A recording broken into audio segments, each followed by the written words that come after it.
Ma mission TV, le miroir du monde.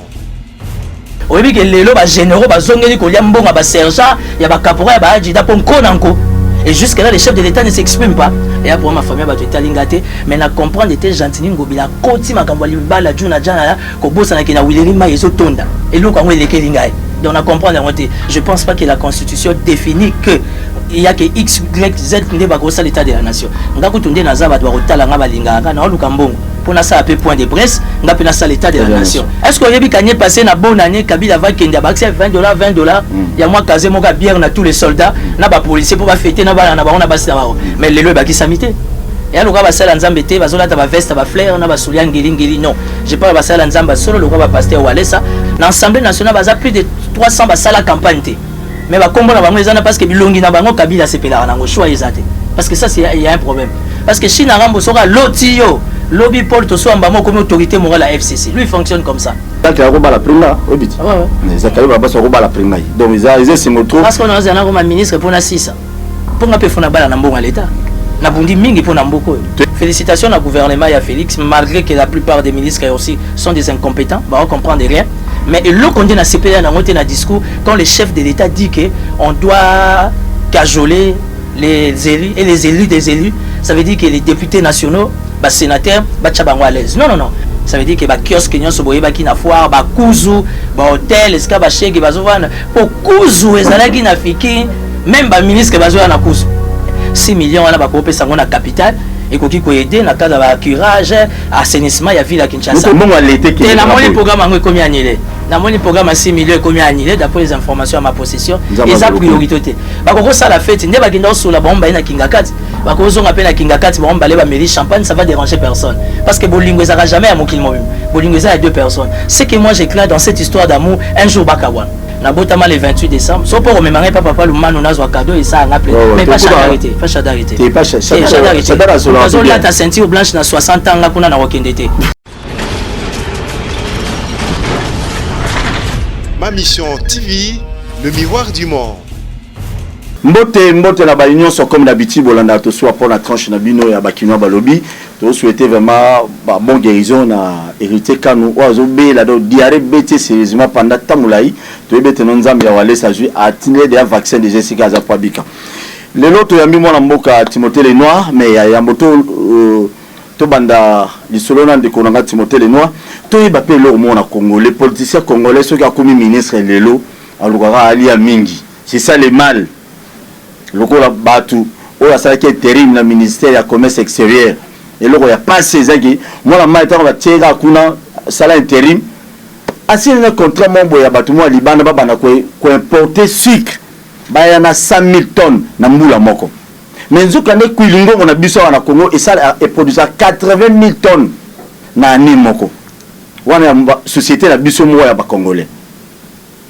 Mais ce que le moment où bateau de sucre bango ba yena ba sucre na 100 000 tonnes na bango kulingo on déjà écoute na faillite kulingo on déjà laissé presque ouest mobima ya RDC ta moté mo mabe ya ba congolais ya ba porte congolais soit comme na moi place moi il faut aller récupérer ba passe nyon so zaki na on a vie mais moi na mboka Jean-Lucien Boussa lobby pas question ayi ko anile ba moi 100 000 tonnes wana lobby non to bunda na société na biso moko malé parce que Masolo ande ko la mieux pour l'intérêt ba congolais. Voilà les ministres qu'on a besoin en Mboka na biso, le roi Baja de Saboussa. Vraiment félicitations que les mbaté peut que ça corrompu un jour peut-être on a signé dossier mo boye pour la société na biso mo ça la barre de fer quand on a faillite. Ndeko boni. Ça va. Merci pour l'invitation. Oui. Nazari une attitude à prière. Oui, je sais. Oh, oui, RDC tous a dirigé na batamisala mabe. Biso ba tozo combattre misala mabe faut za makasi na prière. Nazari na semaine de prière na pasteur Walesa. Na soli na pasteur. On préparer vaccin spirituel. Donc Nicolas toi na attitude à prière pour tozo benga na milimo nyonso ya 2019 pour to kota na milimo sika ya 2020. Vraiment. Donc c'est un peu ça. Ndeko. Obi le soir Jean-Lucien Boussa na mocha na ngai poa atana li ata 100 francs. Obi poa ni parce que moto bato bazali ki liboso wana ye il faut toujours intérêt ye azo ba intérêt mais abo ma société bana mboka. Et puis souvent société ne kufi ba chômeur belé chômage kota na bande ko belé ba ça na kuilingo. Est-ce que ça c'est normal vraiment? Tout ça déjà na mboka moko le marché de l'emploi est très maigre. Donc, Makamba Moussala est très compliqué. Il n'y a pratiquement pas de l'emploi dans la République démocratique du Congo. Et je connais Jean-Lucien Boussa, les ministres d'État, je crois, qu'on a de très très meilleures relations. Vienanga d'abord, il y a Monogamboka, et puis Vienanga, il y a MLC, Vienanga, il y a Mbinza. Et donc, on a vraiment un lien entre lui et moi. Moi, au fait, je ne peux qu'être d'accord par rapport à la démarche à Bongo. Mais au fait, il y a CP Singa, Jean-Lucien Boussa comme avant, et il y a Sali Nafikine. Pour ton information, Nafikine, Balongoli, tout. Finalement, le gouvernement, il y a M. Béton. Après 18 ans, il y a médiocrité, il y a échec. Au moins, Félix Tshisekedi s'est décidé. Foire, Otobenga, Nafikine et Zongela. Ça veut dire que les kiosques qui na foire, Kuzu, hôtel, escaba chèque, pour Kuzu, et Nafikine, même les ministres qui na Kuzu. Finalement, excellence, Jean-Lucien Boussa, après c'est un délai, après c'est un moyen. Balongoli ba kiosque et tout, je crois qu'après la bonne année, travaux et zobanda pour que foire na biso en mémoire ya maréchal Mobutu pour attirer son esprit ana au moins il fait que c'est que ya zozong sa foi parce que za mwana ki na za congolais ayebi sola fiki ndenge za gi ba mwambe ba nini boye donc bref. Félicitations au gouvernement et à Félix, malgré que la plupart des ministres aussi sont des incompétents, on ne comprend rien. Mais dans chaque cas, il y a des exceptions. Ça veut dire cas particulier. Jean-Lucien Boussa est très intelligent. Félicitations à l'initiative pour l'intérêt de la République. Et ça, le grand acte à PPRD, batamité mabé basé belé. Mais la carte batamité mabé batamon comme européen. Donc on va Richard Mouyej Manguez. Voilà Adolphe Luman Bonasef. Nous avons 5 audiences. C'est pas papa Adolphe.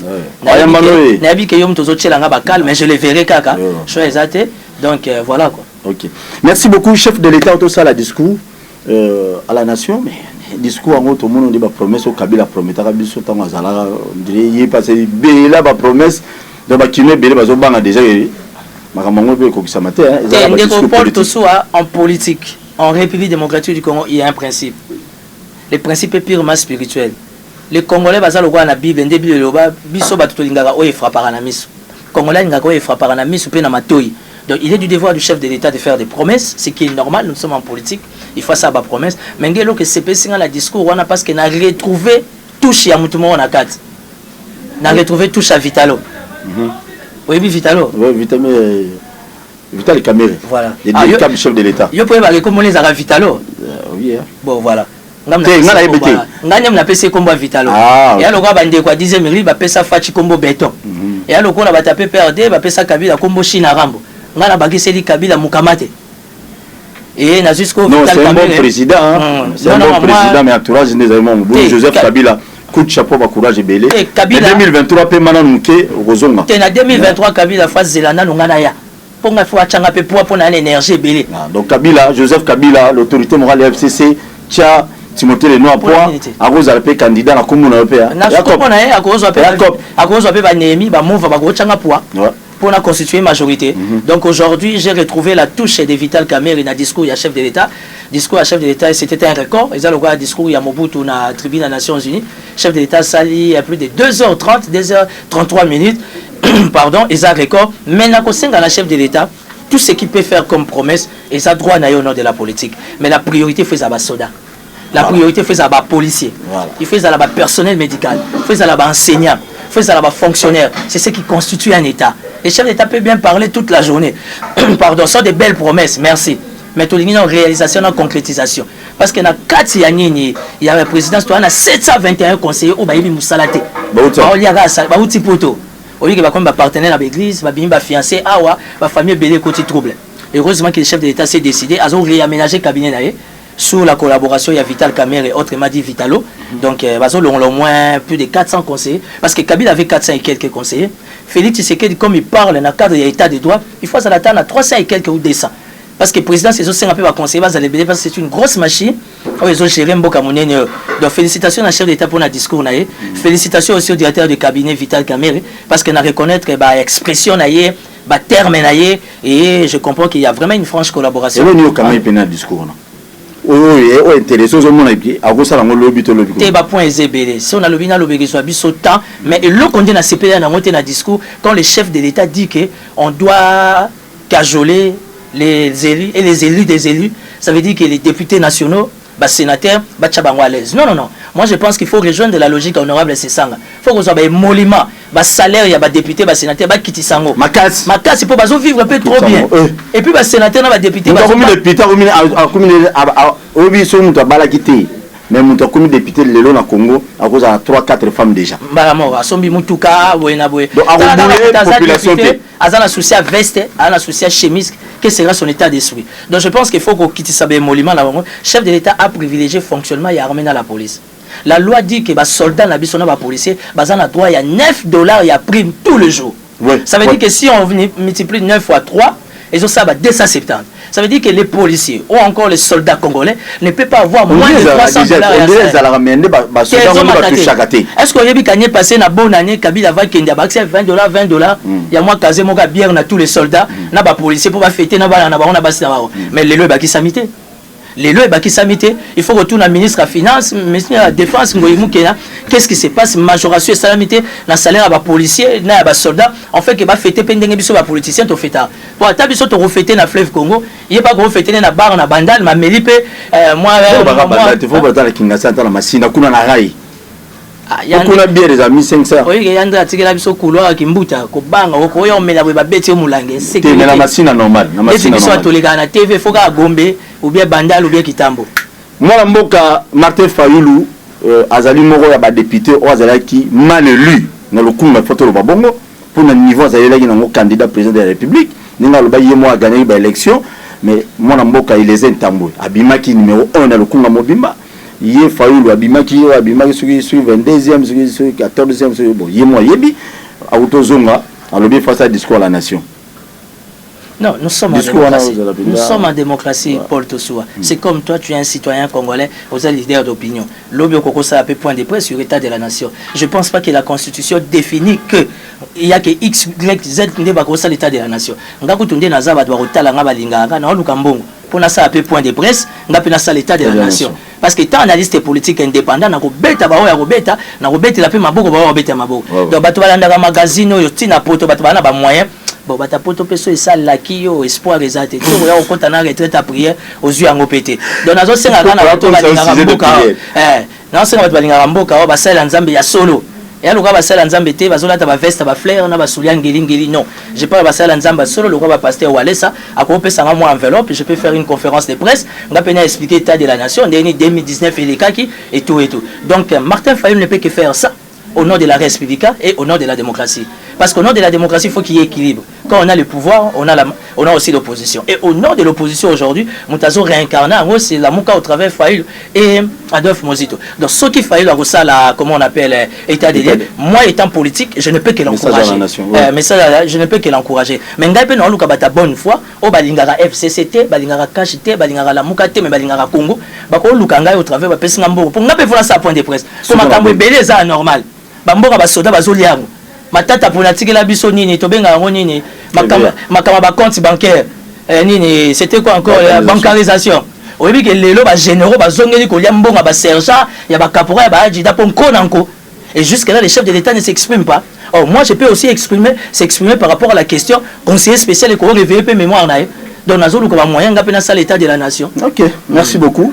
La fois yebi ba ta ba moyen to luka mais bato moyen mi mbaka na FCC ndimide ba tena FCC batama lam bazali batama BP bazali batama lam pe bazali ba via FCC bo fungoma aluka moi là maman la point de presse à ça la pétard de la message à la nation ndeko la fois passée assemblée provinciale à Kinshasa ba validé qui Pacho Panda comme député provincial comment on dit non je pense que la procédure elle est normale. La procédure elle est normale pour Pacho Panda. Apparemment d'après les données d'après les indicateurs, et ça que Pacho Panda devait être réhabilité ou au besoin il devait être notifié comme un député provincial. Bon, il n'y a Pacho Panda. Mais non, le problème c'est quoi? Il y a une salle ensemble pour essayer de coller pour Kanda ya siège. Le problème pésanine. Voilà tous les bétails sur l'ensemble provincial. Comprendre? Pour dire va décider il y a un bouton. Mais la machine à la fois passée j'étais là. Je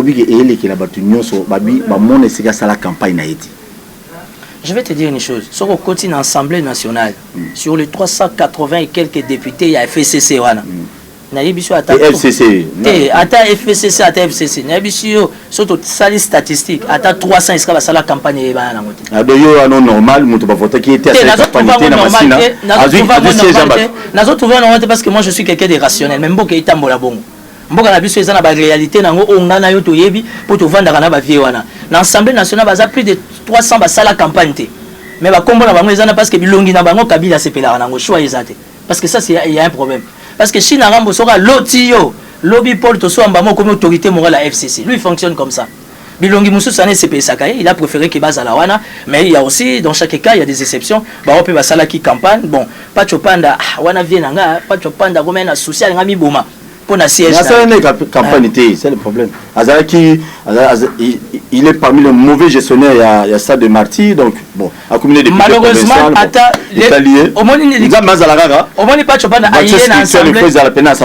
l'assemblée provinciale mais assemblée provinciale est gérée par quelle catégorie abat au début que ça ne loko mo réseau gagner dans l'assemblée provinciale tout nangani qui c'est les mama masele c'est-à-dire oui c'est les mama masele homosexualité qui pédé zo gagner dans l'assemblée provinciale à Kinshasa to traiter on a 2020 OK papa ya Kinshasa zo simbate papa ya Gims ou bien Gims non auto bala Zakari Baba sozaki témoin naé tout le monde qui gouvernait la ville Azalaki mais quand on dit nous Azalaki était dans mariage bon ce n'est pas que Nazalaki était mais je n'aime pas trop les méli-mélo c'est-à-dire je n'aime pas trop les sangisa je ne suis pas parfait mais je suis unique à mon genre surtout esika ba vie baza bongo faut ko éviter pour luka ba diminuer on nga biloko nzoto ezo sala bisika bongo esimbate et là kaka na repesa Juna Janala félicitations il s'est marié mais j'ai pas compris j'ai pas vu maître Gims ba naé na été bon et là pour ma famille ba to talingate mais na comprendre était gentil ngobila koti makambo libala Juna Janala ko bossa na kina wileri ma yeso tonda et là quand eleke lingae donc on comprend la montée donc il y a mon gouverneur à côté libala et artiste sans le savoir que inondation ezo salama na Kingabwa na Selemba wana lingwa la banda ezo zinda donc c'est ça la République démocratique du Congo il y a on na nyonso wana mais c'est béton azana musala makasi na Congo Kabila dit une chose je n'ai pas pu changer l'homme congolais et je me pose la question ce qui Félix Tshisekedi a pour changer l'homme congolais ozomona na gouverneur atiki banani na ye batu ya entité na ye bakufa mais il y a ye na ye libala Juna Janala et tout le monde était sapé comme jamais et l'engagement ça yangwana mais bon moninga bali sepé là tam solo bi zapé tourna yo tena de la balade ah mais félicitations de la balade je suis parmi les responsables de magazine ya Lingala na Congo na bali avant ba patron soit ba magazine avant na Congo non félicitations je suis fier na bala pena bien wale sa chap na paquet Angers na bala Zakari ko bala pringa obiti ouais Zakari ba so ko bala pringa donc ils c'est moto parce qu'on a un comme ministre pour na 6 pour nga pe fona bala na mbongo l'état na bundi mingi pour na mboko to le ministre mususu bon ndego surtout côté ba détail ba toi les habienté li solo to ozo kana toujours na ba réseaux sociaux que non Félix Antoine Tshisekedi le mona Kabila na Joseph Kabila Kaban qui est mon autorité morale bazo sala billet mo reçu 10 000 francs na ba photo na ba mi balé mais mbongo wana to li yango te na Congo et kozala na banque ce qui yo Timothée le noza na besoin na ko payer au sombi yango au sombo yo va na la parler on la sabana tala Artenance Yango. Non, je pense que la République démocratique du Congo aujourd'hui a beaucoup de priorités. Le chef de l'État Félix Tshisekedi de M. Béton, Oyo Bisso, Congolais, au sali confiance, il ne peut pas, selon moi, se rabaisser dans la Bilo-Kwana. Parce qu'aujourd'hui, il y a une histoire d'amour entre Félix Tshisekedi et Kabila. Est-ce que vous avez vu que Bato va vendre 15 à 20 ans à Boya Narapé? C'est comme Boya Nambo, on a tout ça là. Tobandoli Yango ya Katikati. Ça n'a pas de sens. Je pense qu'aujourd'hui, la République démocratique du Congo a beaucoup de soucis. Entre autres, Kinshasa Ngobila, c'est plein, il n'a pas de moyens. 6 millions, on a bakopé sango na capitale. Et qu'on peut aider dans le cadre de curage, assainissement, il y a ville à Kinshasa. Mais le à Kinshasa, est-ce que vous avez que non, le gouverneur Bélé Baza, parce que dans la province, il y a une inondation. Il y a beaucoup de problèmes. Il y a 6 millions, et qu'on servi le gouverneur Bélé. Mais dans le cadre et alternance, ils ont le droit de fêter. C'est la démocratie. Ba fêter ba kangata rotana CTC fait 6 millions non les gars na fête wana kaka na uti kotala par rapport à la machine ba kozala bato bazala na kasumbale sa kuneske ba fête wana ba vraiment mbongo l'été qui na moni programme ngo komi annulé na moni programme 6 millions komi annulé d'après les informations à ma possession ils a priorité ba koko ça la fête nde ba kinda sola ba mba ina kingakati ba kozo ngape na kingakati ba mba le ba mairie champagne ça va déranger personne parce que bolingo ezaka jamais à mokili mobile bolingo eza à 2 personnes c'est que moi j'éclaire dans cette histoire d'amour un jour bakawan. Ça veut dire que billet est en valeur.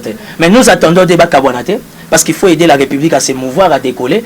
Ça la fête, c'est le 24 janvier. Mais la République a besoin a trop de soucis, 6 millions c'est beaucoup. Va penser dans les soldats. Obi que Mboudi Tilelo. Nazaïdi Ngoma Ego Koufa Mboudi Tilelo. 6 millions de dollars, na bakoki ko futa bato Mboudi. Ça va aider les enseignants. Pour le loso tolo ba français bien ceux qui ont ça boulot c'est parce que on a étudié. Mais bato ba pesibiso maïle sous-bassement na bangwezani. Ils sont mal rémunérés, ils sont oubliés. Donc 6 millions là au nom de l'alternance, papa le baki les peuples d'abord.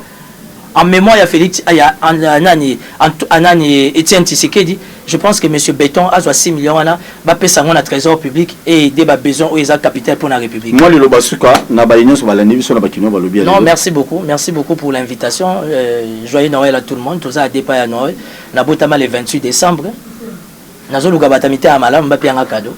Pasteur Wallace a déjà promis un cadeau, on a la semaine prochaine. Normal. Au même temps, malgré que je suis catholique, mais moi, le bon quand Thomas et ça va bien. Donc, Nabotama le 28 décembre. Sauf pour me papa, le man, on a un cadeau et ça a appelé. Mais pas charité. Pas charité. Pas charité. Là, ta ceinture blanche, na 60 ans, là, qu'on a na wakendete. Na préféré professeur Lumano. Nous, on est des scientifiques, papa, on l'a là. Donc, merci beaucoup pour l'invitation. Je suis né le 28 décembre. Bon, on va aller à Timothée, on va la télévision, internet. Bon, Paul Tosoua, botin de la cadeau, moi écharpe à rouge. Pour nga pena opesa batu ba écharpe à rouge le 28. Au lookinga le 28 na peso écharpe à rouge. Mais ndimani pe bondoki. Merci beaucoup. Merci. Na ba noso oyo balandi biso un peu partout. Et mais toujours ceux qui ça toujours na kolobaki Congo oyo ceux qui ont la portion à pouvoir. Yeba que ozo servi école ya Congo. Ceux qui ont ministre aux ministres pour moi c'est na bana yote, aux ministres parce que il y a la population congolaise tozali. Pour comme ministre moi si na bana yote et simbate. Pour c'est la mère bona 2h du matin bwana bozana sadra obi bobo ko c'est la mère wana to bosana ndo wana comme yombo. Ministre na biso ya commerce extérieur Jean-Lucien Boussa une fois de plus courage, continuer dans bongo. Bato bazo bundisa yo wana o bazala ki wana balinga bali ya baboma ba société ya Congo bango babonga batonga ba immeuble.